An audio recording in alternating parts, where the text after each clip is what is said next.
अस्सलाम वालेकुम नाज़रीन, सोहराब बरकत आपसे मुखातिब है। ज़हीर मुनीर बनाम रियासत पाकिस्तान केस के हवाले से बातचीत करेंगे।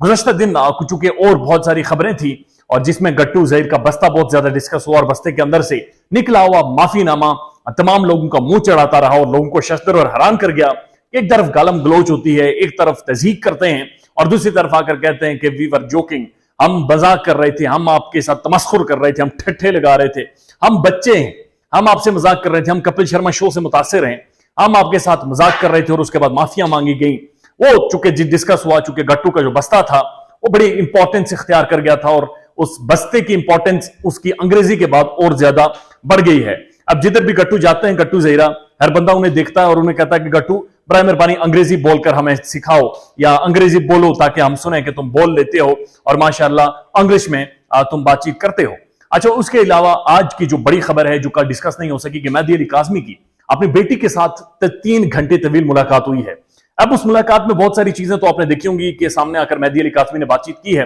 लेकिन कुछ चीजें ऑफ द रिकॉर्ड भी डिस्कस हुई हैं और कुछ हकायक भी मंजर-ए-आम पर आए हैं। आपको याद होगा कि गट्टू ज़हीर का जो सोशल मीडिया विंग है उनकी जानिब से ये इल्जामात लगाए गए, गट्टू की लीगल टीम की तरफ से इल्जामात लगाए गए। उनका यह कहना था कि शेल्टर होम में चूंकि हर जगह पर कैमरे लगे हुए हैं तो हमारी बच्ची, वो जो मेहदी काज़मी की बेटी है, बड़ी कंफर्टेबल अनकंफर्टेबल है, उसे सुकून नहीं है, वो सो नहीं पाती, उसकी नींद नहीं पूरी होती, तो बड़े मसाइल हैं। तो नींद के तो कहीं और भी मसाइल हैं, आप उधर तवज्जो दे दें, वहां पर तो शेल्टर होम नहीं है, वहां पर तो कुछ भी नहीं है, वहां पर तो कैमरे भी नहीं है, लेकिन नींद तो उधर भी नहीं आ रही, तो उधर देखें नींद क्यों नहीं आ रही। लेकिन जो शेल्टर होम के हवाले से डेवलपमेंट सामने आई है, किसी कमरे में कोई कैमरा नहीं लगा हुआ, बल्कि दाखिली और खारजी रास्तों पर सिर्फ कैमरे लगाए गए हैं और वो भी सिक्योरिटी पर्पजेज के लिए हैं कि कोई शब्बीरा नाम का बंदा दीवार फांग कर अंदर ना आ जाए और अगर फांग कर अंदर आए तो उसे बाकायदा से कैद किया जाए, पिंजरा डालकर उसे जकड़ा जाए। इस हवाले से वो कैमरे लगाए गए हैं और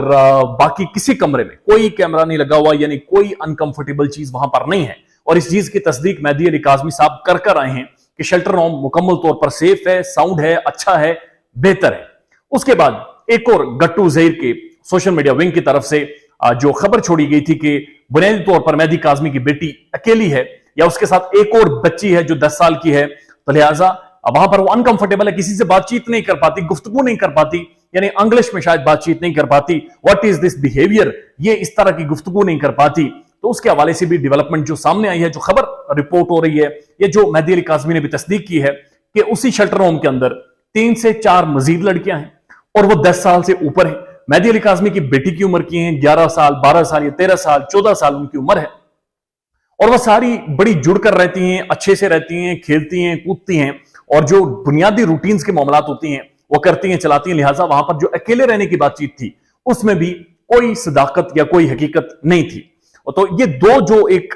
बनाए गए थे, आर्ग्यूमेंट बनाए गए थे गट्टू की लीगल टीम की जानिब से कोर्ट के अंदर, ये फिजल आउट हो गए हैं, इनकी कोई रियलिटी नहीं है। लेकिन जो off the record Mehdi Kazmi की बेटी से मुलाकात हुई है, बेटी कह रही है कि बाबा मैंने अब घर जाना है, it's enough of a shit, I want to go back to my home, और मैंने अपने घर में जाकर अपनी जिंदगी शुरू करनी है, मैंने अब इन सब से खेड़ी छुड़ानी है, मैंने इन सब से अब अपनी जान छुड़ानी है। और यह भी बहरहाल बहुत ऑथेंटिक सोर्सेज ने रिपोर्ट किया है कि मेहदी काज़मी की बेटी की आंखों में आंसू थे, वो रो रही थी, चीख रही थी, वो शर्मिंदा थी, वो नादिम थी कि वो अपनी जिंदगी के साथ क्या कर बैठी है, कितने खूबसूरत लोगों को वो खो चुकी है और लिहाजा उस बच्ची ने डिसाइड किया है कि वो बुनियादी तौर पर वापस अपने वालिदैन के साथ जाएगी। तो लिहाजा ये जो सारा आर्ग्यूमेंट था ये फिजल आउट, हवा में उड़ गया है और हवा में धुआं बनकर उड़ गया है और इसकी कोई रियलिटी अब बाकी नहीं रही। ख्याल रखिएगा अपना। अल्लाह हाफिज।